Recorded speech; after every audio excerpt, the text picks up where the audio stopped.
نئی چیزیں ہم نکال کے استعمال کر سکیں اپنی اکانومی کو بہتر کرنے کے لیے، کیونکہ ہمیں جو ایسٹیمیٹس ملے ہیں وہ تو بہت اچھے ہیں.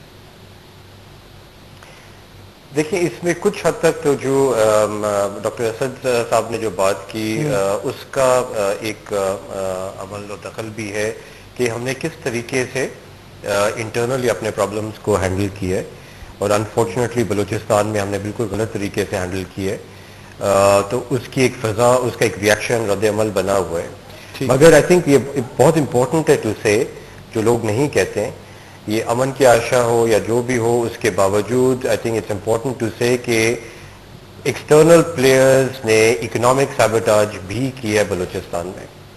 اس میں کوئی شک نہیں ہے. فار ایگزامپل چائنیز انجینئرز کو کوئی طالبان کی تحریک یا کسی نے ٹارگٹ کرنے کا انہوں نے سوچا نہیں تھا، مگر کوئی سوچے سمجھے منصوبے کے تحت چائنیز انجینئرز کو پچھلے 4-5 سال سے ٹارگٹ کیا گیا ہے چائنیز تاکہ فٹ پرنٹ وہاں قائم نہ ہو.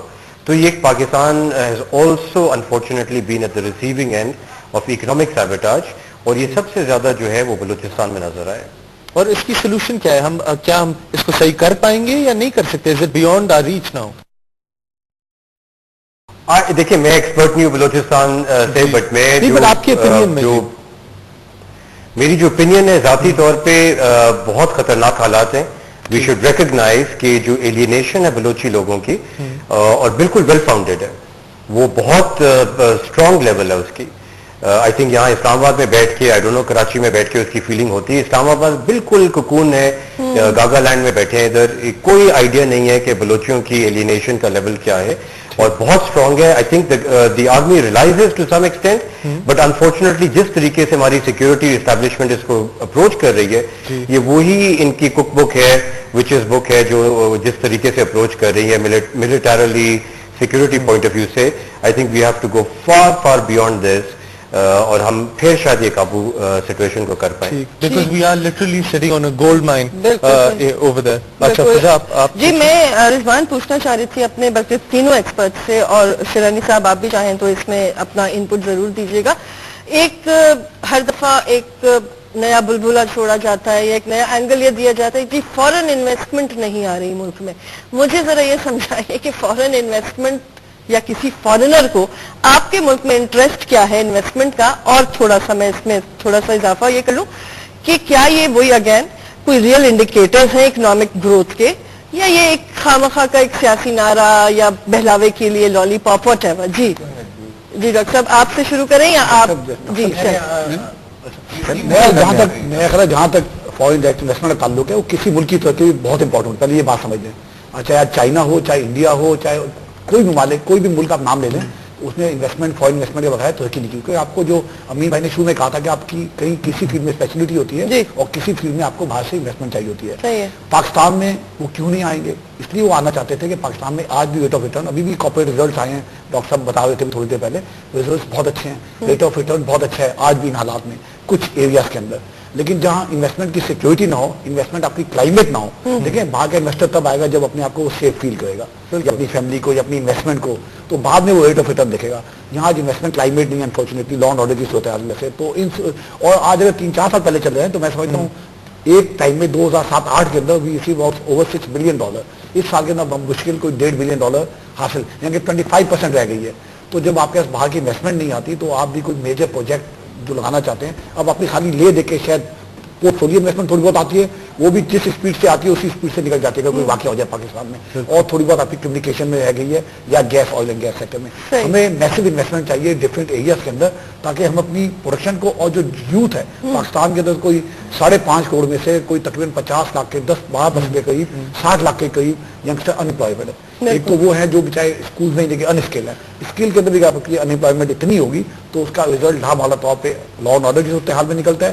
یا جیسے آپ نے کہا کہ آپ کا ایک بہت بڑا حصہ پاکستان کا حصہ، بلوچستان جیسے اگر ایک بازو ایک جسم کا حصہ کرپل ہو تو اس کا امپیکٹ اوور آل باڈی پہ کہیں نہ کہیں ایفیشنسی پہ پڑے گا. اچھا اس سے پہلے کہ آپ لوگ اسی سوال کا جواب، میں ایک چیز بس چھوٹا سا سوال پوچھنا چاہ رہا ہوں. جو ہم نے کیری لوگو بل کے ہمیں 7.6 ملین جتنے بھی ملنے چاہیے تھے، ہم نے ان سے یہ کیوں نہیں کہا جی ہمیں ایک ڈیم لگا دیں 5000 میگا واٹ کا؟ دیکھیے ڈیم تو ہمیں ہی لگانا ہے، ان سے ہمیں بالکل نہیں لگانا چاہیے. اگر ہماری سے فائنینشیل ڈیل ہے like in one of the dams you asked them, so they are like investing.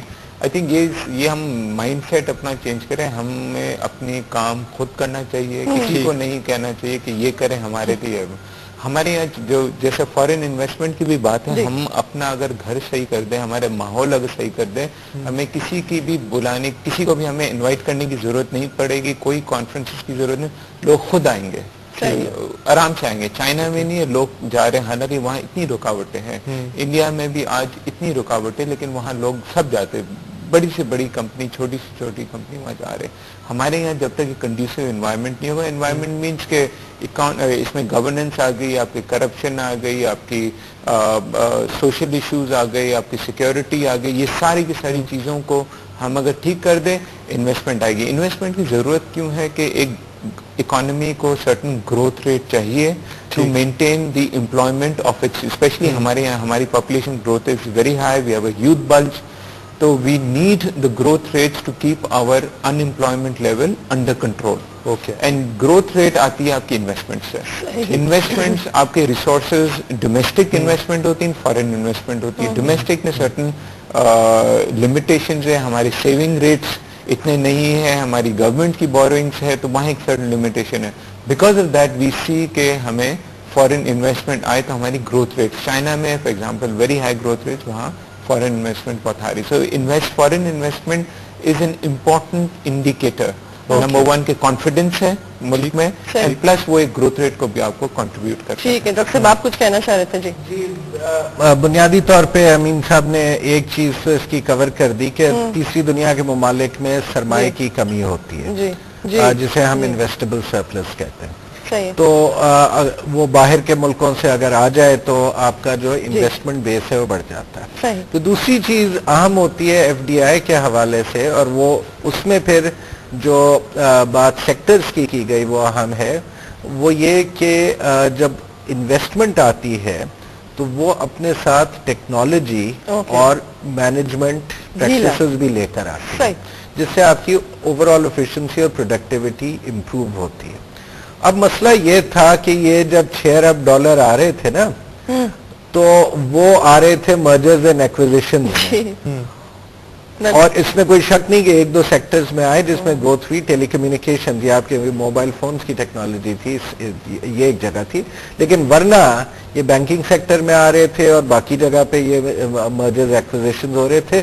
تو یہ اس کا آن پیپر فرق پڑ رہا تھا, لیکن اس سے زیادہ اس کا اثر کوئی وہ نہیں تھا.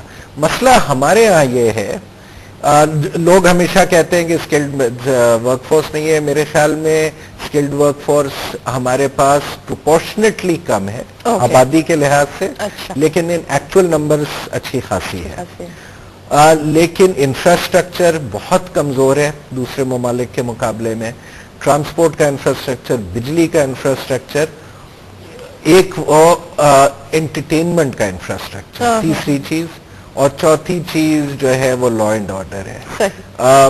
اور یہ ساری چیزیں ظاہر ہے باقی تمام چیزوں سے ملی ہوئی ہیں. تو لیکن یہ کہنا کہ فارن انویسٹمنٹ شوشہ ہے, نہیں, بالکل نہیں. اس کی اہمیت ہے, اس کو ہمیں مینج کرنا چاہیے, اسے صحیح سیکٹرز میں چینل کرنے کی ضرورت ہے.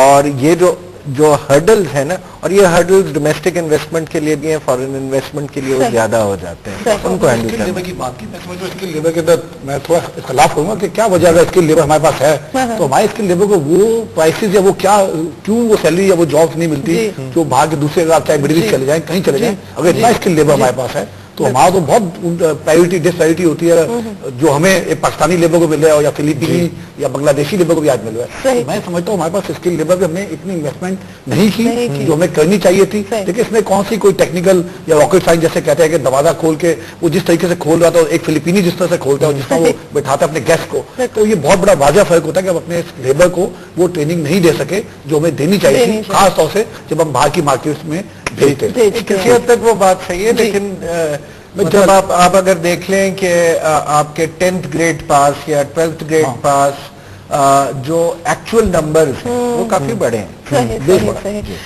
ناظرین, ہم یہاں پر اپنے مہمانوں سے آج رخصت لیتے ہیں. رضوان, چونکہ آپ کو پتا ہے ہمارے پاس ٹائم کی قلت رہتی ہے, سوال بہت سارے, بالکل. تو ناظرین,